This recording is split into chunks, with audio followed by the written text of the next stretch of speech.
welcome to the X22 Report. My name is Dave, and this is episode 356, and today's date is May 2nd, 2014, and the title of this episode is Mission Accomplished, the Economic Recovery is an Illusion. And what happened today? Well, the unemployment numbers came out. It went from 6.7 down to 6.3. Everyone's cheering. We are in a recovery. And when we look at these numbers, we realize that this has been fabricated. It's an illusion. It's completely manipulated. And it's funny because I think it was yesterday, I said in the report that from all this information we're getting, they're probably going to come down to 4% unemployment. But they went from 6.7 to 6.3. This is a huge drop. And I guess the winter had it wasn't involved in the job creation, so I guess they use the weather wherever they want to use it. And here we are right now looking at what they're trying to tell us. Of course, we have elections coming up, and the Democrats most likely want to show that, they're doing a great job here. I'm not Democrat or Republican. If it's for the people, I'm for it. I am not with any party whatsoever. I really don't care as long as what they're doing is good for the people. That's all I care about. But what we're seeing right now is that they are continually building up this illusion to make it look like we are recovering here. And really, we aren't. This is an illusion. It's an illusion that they're continually pushing out to the general public to make them believe that things are getting better. And when we look around the world, they are not. Europe is not getting better.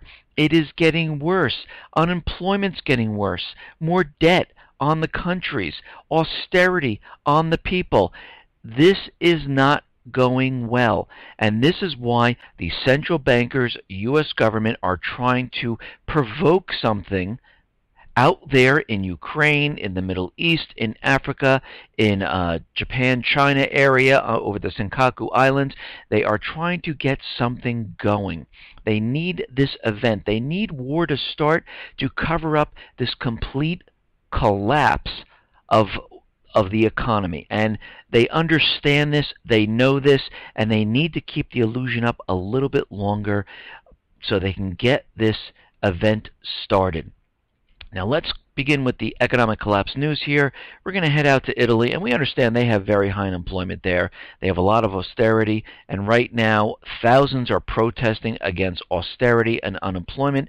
They pretty much had it. There's another plant that's going to close down, Sweden's Electrolux in Italy, and it's going to put about 1,300 jobs at risk. They're saying they can't take any more. This is getting out of hand already. It is not working, and it is getting worse. And of course we understand this. And what's very interesting, there's more news coming out of Italy.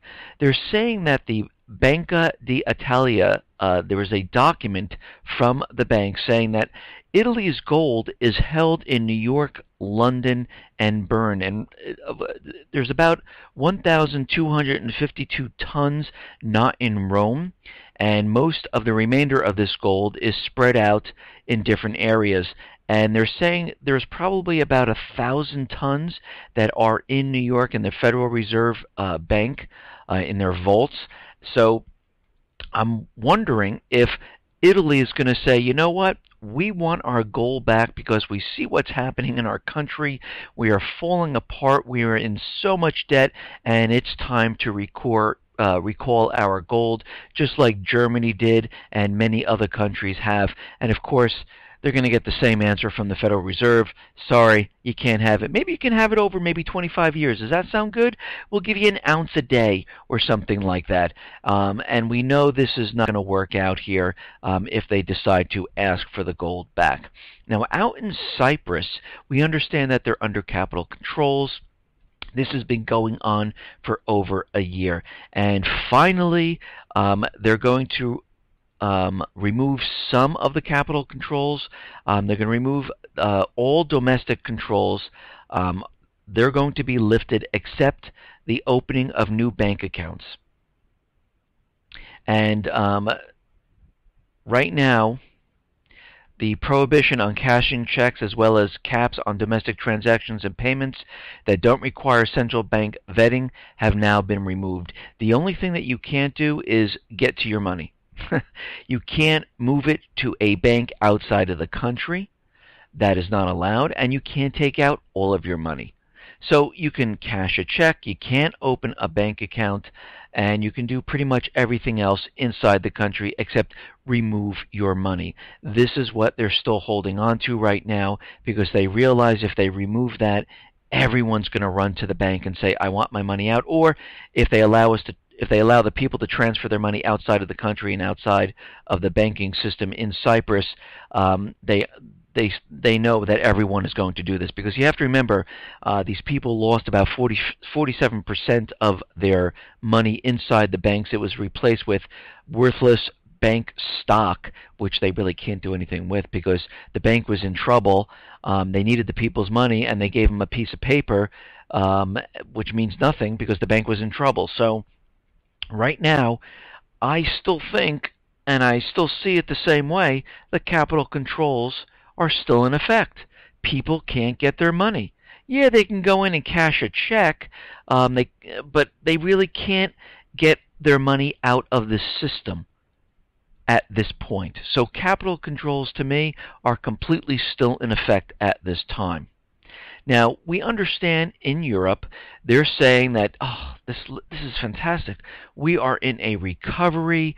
We see things getting better out here. It's the same thing going on in the U.S. They're using a lot of propaganda to beef up the economies of the private Western central bankers, and they're trying to convince everyone that we are in this fabulous recovery. They did this back in August and September of 2013 when they thought they were going to get the war started with Syria, and then they kind of backed off of that because things started to fall apart, and they thought, wow, if we can just tell everyone we're in a recovery and then blame this on the war, that we're slipping back into an economic recession/depression, this would be okay.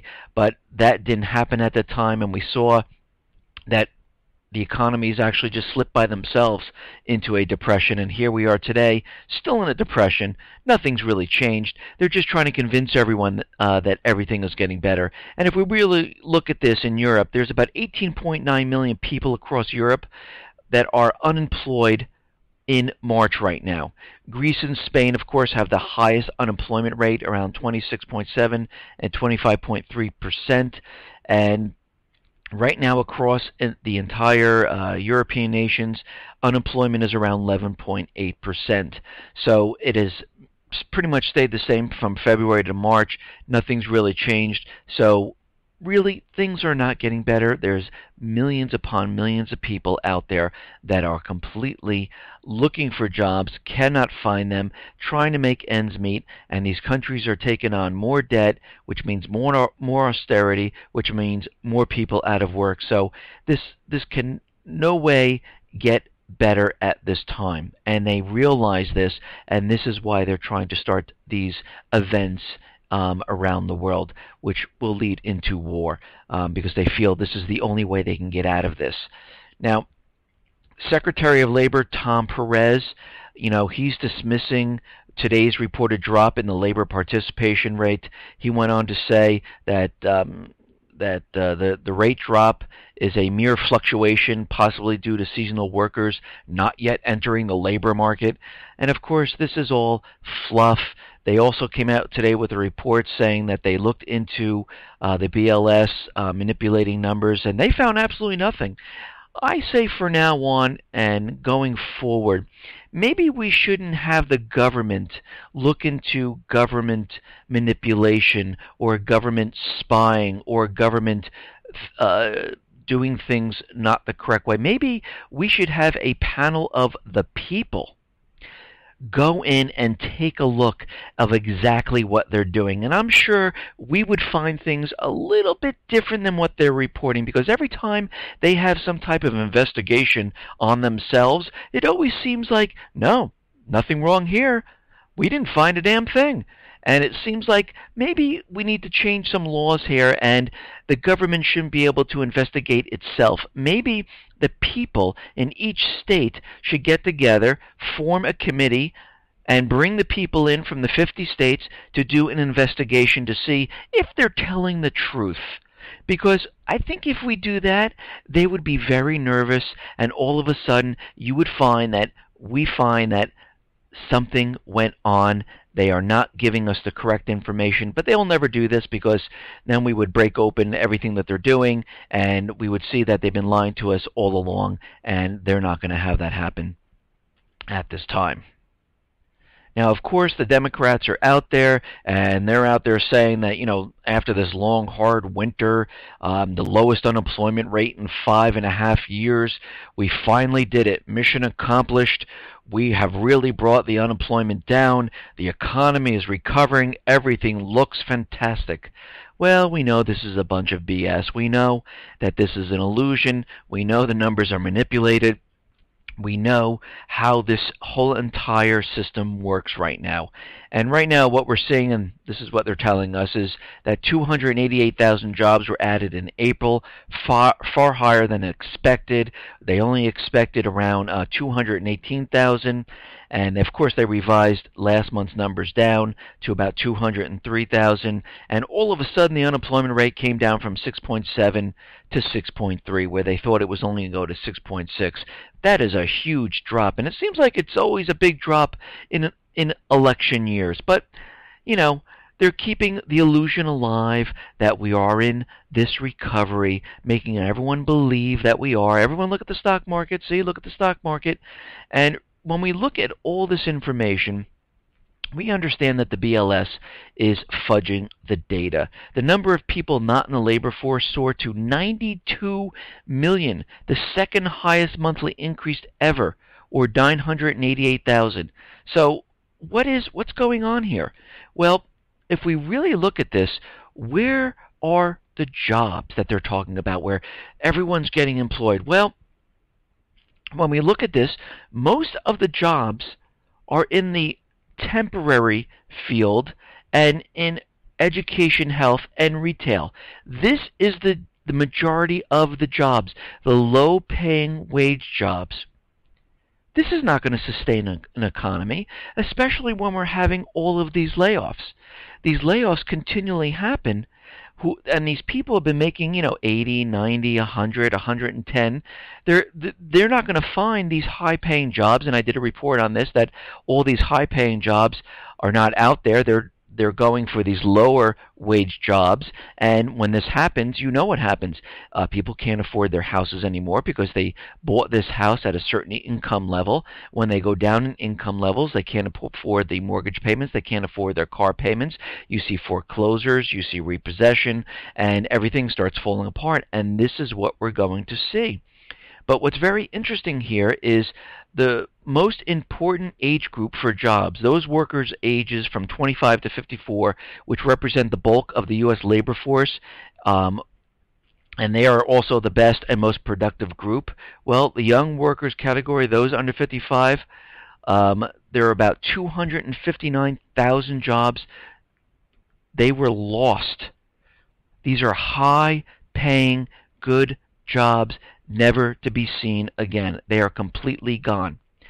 Now, Challenger Survey, this is global outplacement firm Challenger Gray and Christmas, says planned layoffs surged in April. The firm's monthly survey of business found that employees announced more than 40,000 job cuts, 17% more than in March. The retail sector was the layoffs leader last month. Really, is that a surprise to anybody? 7,000 people in retail were laid off last month. This month, I'm sure it's going to be even higher. And what we are seeing here is that people are becoming discouraged. They are sending out resumes. They are looking for the same pay, maybe a little bit less, but in the same field, and they're not getting a response. People are taking early retirements because they just can't find a job. People are saying, you know what, maybe I should go back to school and put myself into more debt because I feel if I go back to school, that will help me find a new job. In this market, most likely it won't. And People are staying in school longer because they can't find a job. And people are going on disability right now because they can't find a job. These are the reasons why we're having a huge amount of problems in the labor market. It's because there are no jobs out there and people are taking other avenues just to make ends meet. I mean, you have to remember, those people who had a full-time job, maybe 2 or 3 jobs right now, they're counted 2 or 3 times. If you haven't had an interview in 4 weeks, you are no longer counted. So you can go throughout 6, 8, 9 months continually sending out resumes. You're not counted as looking anymore. You've fallen off. Bye-bye. And what we're seeing right now is more companies are laying off. Carico Pharmaceutical Laboratories in Detroit, laying off 178 people. Wake Forest Baptist Medical Center in North Carolina, 350 people. CNN, they're cutting 50 more employees. BP to cut 30% of the IT staff. They declined to comment on the number of employees concerned. So it's going to be pretty high if they're not going to let you know. And they'll eventually come out with the numbers, but right now they're keeping it to themselves. Now, what's very interesting, that we have major layoffs, and they're increasing by 17% in April, according to the Challenger survey. This is about 40,000 more, and we can see what is going on here. The Obama administration is completely covering up what is actually going on here. Because when I looked at the BLS, I wanted to see if they reported on layoffs, and they used to. But that program was cut in March of 2013. They eliminated the mass layoff statistics program. Why would they do that? Why wouldn't they report on the number of companies laying off? Well, they got rid of it. They no longer report anything. I find that very interesting and telling of what's going on in the labor market. Now, Q1 GDP takes another hit as factory orders miss. They missed with expectations of 1.5%. They only received a 1.1% gain, so it's a complete miss. It's a fourth miss in the last 5 months. So the economic stability of this country is pretty much declining, and we're seeing this in many different areas. All the indicators and everything that we're looking at, things are just getting worse. And yes, are people getting work? They are, but they're not getting the same work they had. Someone coming from an $80,000 or $90,000 or $100,000 job and getting a job at $50,000 is not the same thing. Their lifestyle, their housing costs, their car costs are set at a certain level. When they drop and they make less money, they can't sustain that house and that car, and you will see more foreclosures, you'll see more repossessions, you'll see more people out on the streets because they don't know where to go. Credit will be ruined, people have to dip into their savings, the savings rate will then drop. We are seeing the pattern. This is what we've been seeing all along, because this entire economy, everything that they built up, is an illusion. It has been pumped up on purpose. They wanted everyone to believe that we were recovering. So the central bankers, the federal government, would not be blamed for this economic collapse. And they are pushing and pushing and pushing to get an event started out in Ukraine or in Syria or in Iran or in North Korea or out in the Senkaku Islands. It doesn't matter. The players are all the same.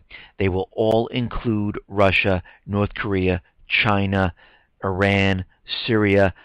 It doesn't really matter where they get this started. It makes no difference to them, because war is war is war, and they make a lot of money in war.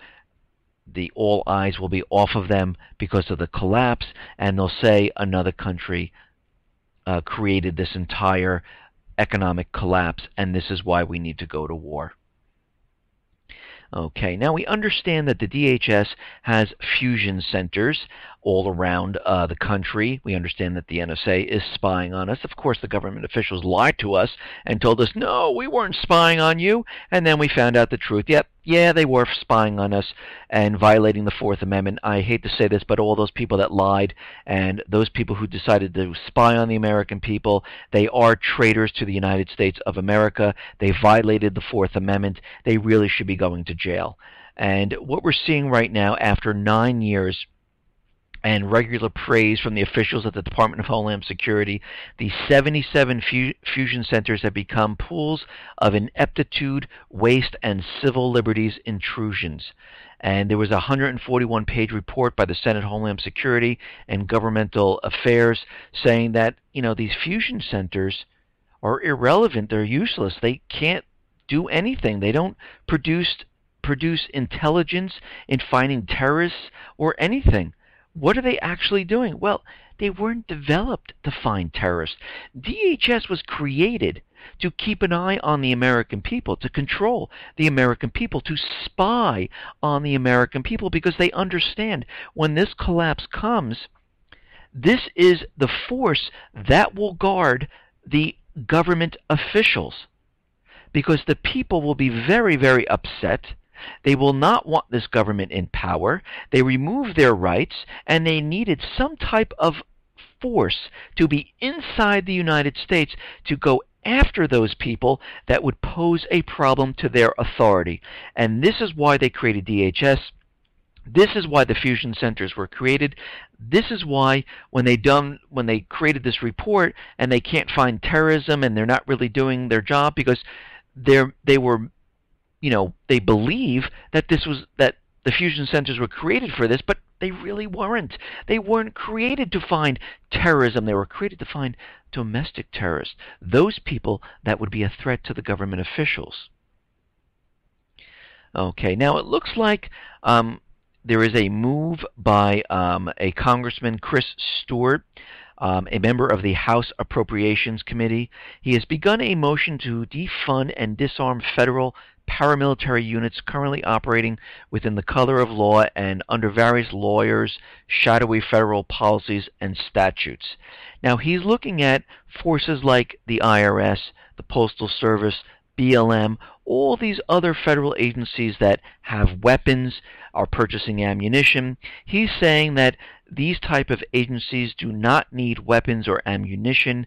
If they have a problem, they need to go to the local authorities and let the local authority work out the situation. But they do not need this type of hardware. And we understand why these agencies have hardware, because they are going to be intertwined with DHS when the economy comes down. So they needed to arm all of these types of groups because they're part of the government agency. They would be intertwined into DHS to defend the government officials against those people who want them out of office, because the government officials are scared. They understand what the American people are made of. They understand what the American people will do now since the Bundy Ranch, and they are very nervous. They knew this was going to happen, and this is why years back they decided to create DHS. Of course, they did it under the illusion that they were looking for terrorists, and they're having, they put up an alert system. They made it look really good, but the alert system doesn't work. It never shows anything. Even during the Boston bombing, nothing was reported on there. It was completely blank. They have no idea what's going on because that's not their purpose. Now, a couple of reports ago, I reported on how America was going into the Philippines. They were going to be using their bases, and what's come out of this is that the United States troops will soon have access to upwards of 5 military bases across the Philippines as the result of an agreement signed earlier this week between nations. And the president out there was saying that our goal is not to counter China, our goal is to contain China. Why is China such a big threat? I'm going to tell you why. Because the yuan is slated to be the next reserve currency. They are making deals all over the country. The dollar is dying. they know it. They need to contain China and squeeze them and push them into a corner if they do not cooperate.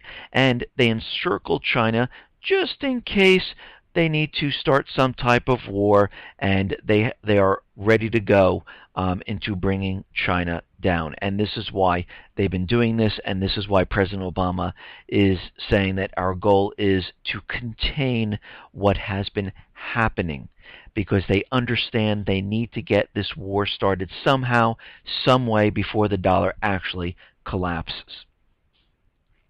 Now, we understand that in Ukraine, the people in Donetsk, they captured the OSCE group, and it turns out that they are NATO military intelligence officers.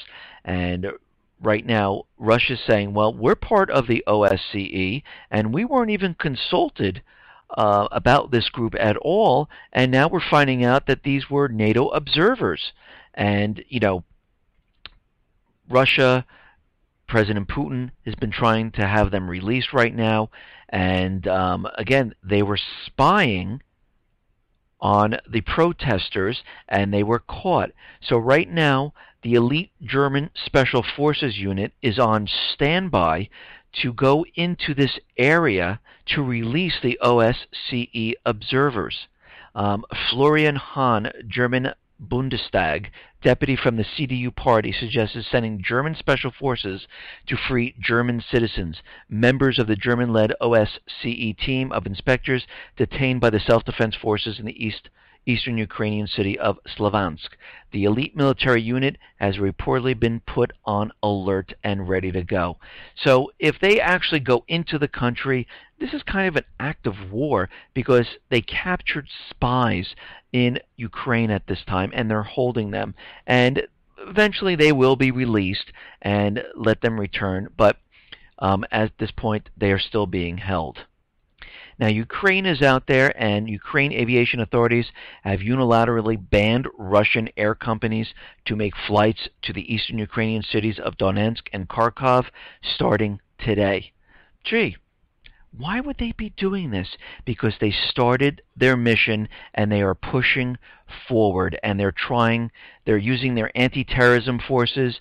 They are really intensifying. They are really coming down on the people, and they are pushing this harder and harder, and they are stopping everything that's coming into Ukraine at this time. And Russia's Air Transport Authority noted that this ban was an unprecedented violation of international air traffic agreements, encroached strongly on the rights of passengers, and led to a humanitarian blockade of residents in southeastern Ukrainian regions.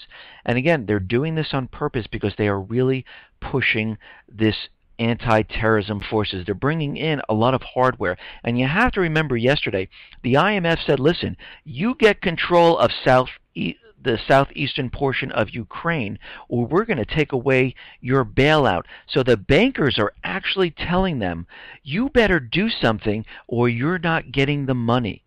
So the bankers right now are dictating what they should be doing in Ukraine.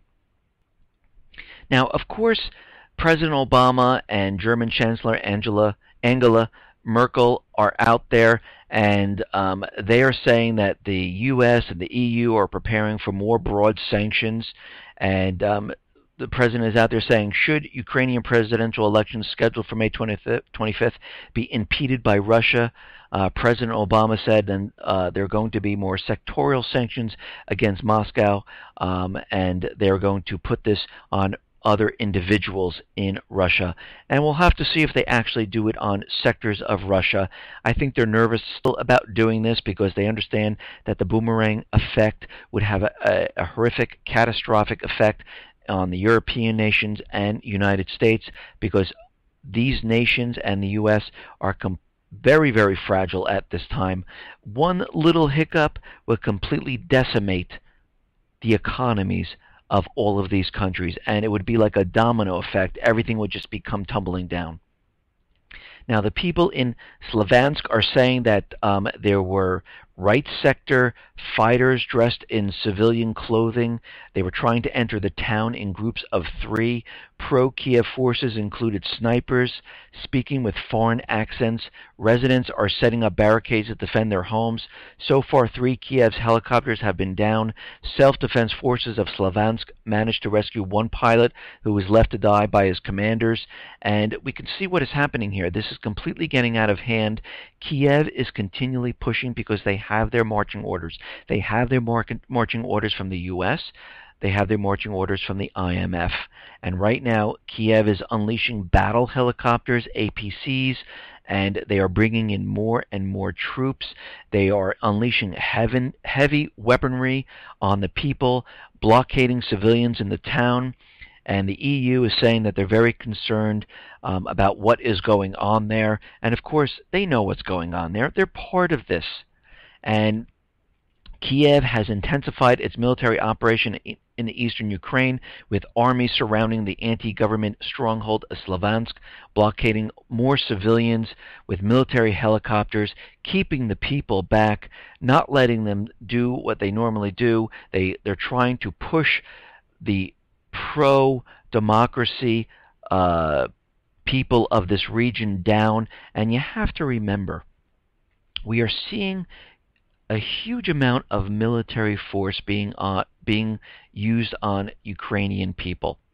Isn't this the same argument that the government of the United States used in Syria with Assad, where Assad was using the military to push down their people, and this is why we need to go into Syria? Well, isn't the same thing happening in Ukraine?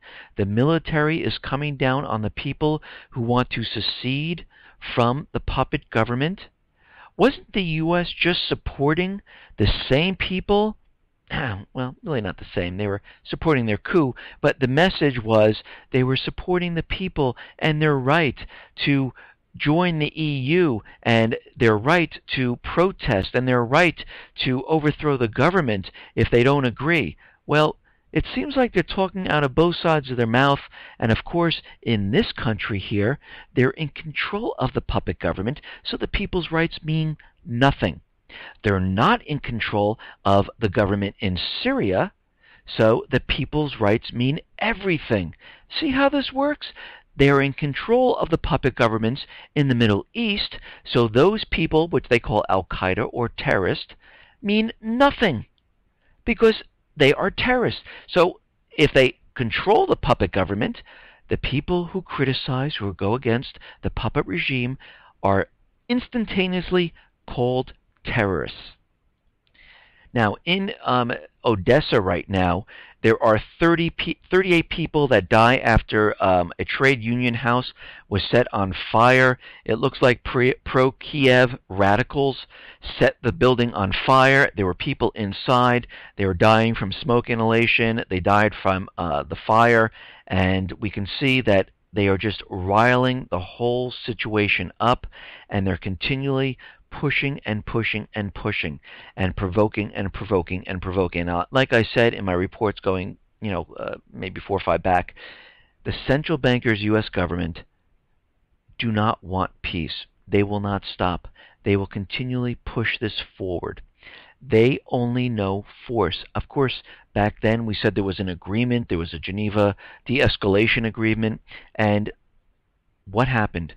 Kiev forces pushed forward just because the people were protesting. They weren't throwing anything. They were peaceful. They took over government buildings saying, we want to secede. Instead of sitting down and talking to the people, saying, let's have a dialogue, instead, Kiev, the United States central bankers, decided to bring in the military, tanks, helicopters, snipers, troops, to push the people down. This is all they know. Now, we understand that there's de-escalation going on here, which there really isn't. NATO is bringing in more ships. They arrive in Lithuania.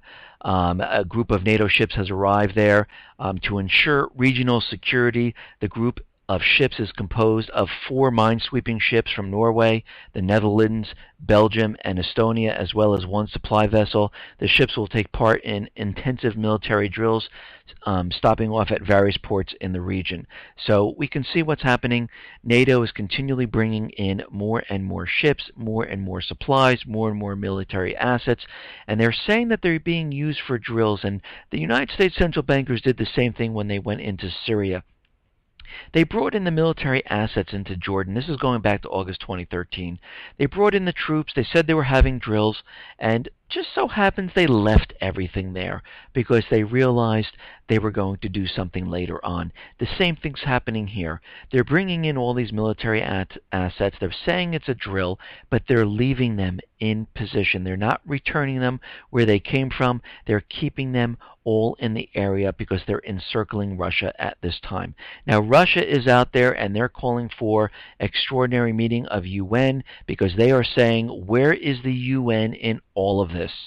And they want the UN to come in. They want them to look at the situation with what's going on and how much force is being used.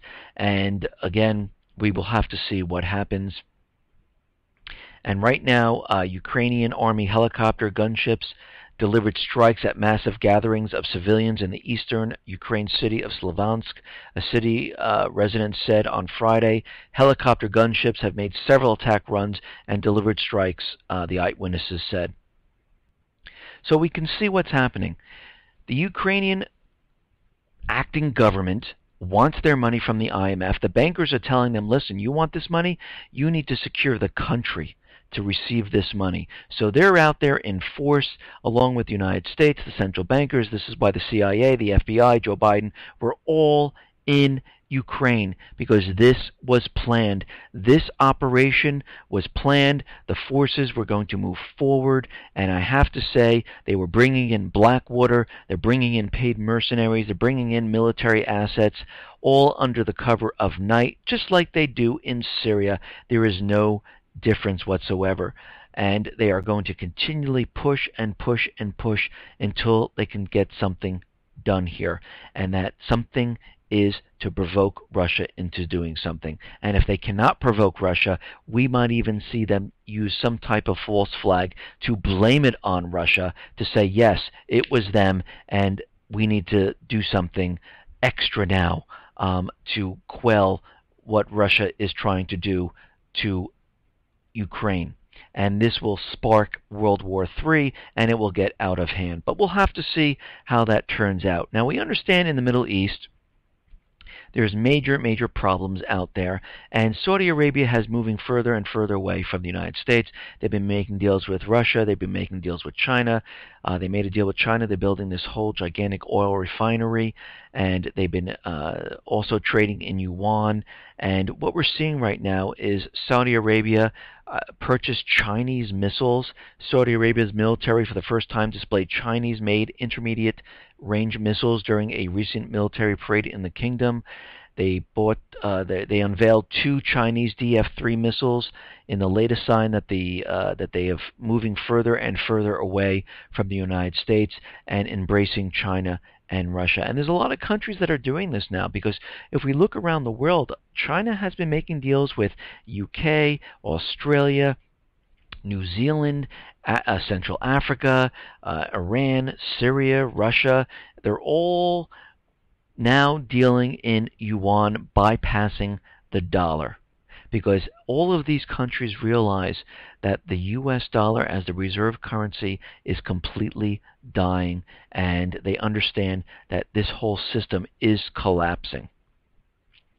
Now, in Boston, they're going to be holding the largest security training exercise, and it is called the Urban Shield Program, and it looks like what they're doing is going to kick off on Saturday at 8 a.m. with a simulated active school shooter drill in Brookline. It will continue with other drills during the 24 hours. And Usually when they have these drills, some type of an event does occur. We'll have to see what happens. Hopefully nothing does happen, and this is just a drill, and we'll keep an eye on that. Now, there is a report coming out of Veterans Today, Gordon Duff, and this was sent to me by a listener. Thank you very much for sending this to me. And he's writing that nuclear material, highly enriched uranium, 1.05 tons, was stolen from Pakistan on April 18, 2014. It was transported by air to the UK, where it was stored in moving warehouse. The facility involved has been used previously to store illegal weapons by security agencies of the US and UK.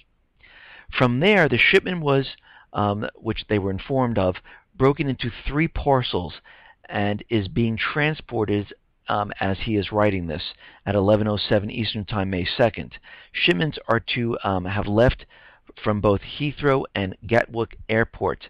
We are also told that computer viruses are taking down the U.S. capability of disseminating sensor information for radiologic material. And he goes on to say that this could be used in a false flag. We don't know why all this nuclear material is being moved around like this, and we understand that they will use some type of an event to blame this entire collapse of the system on another country. Now, I've said this before, the flight that is missing could reappear with maybe a different paint job or something else, carrying some type of payload, nuclear, biological, chemical, because we understand the DHS has not purchased the biological sensors. They've got rid of the nuclear detection in New York, and of course Obama made that reference of a nuclear weapon going off in Manhattan.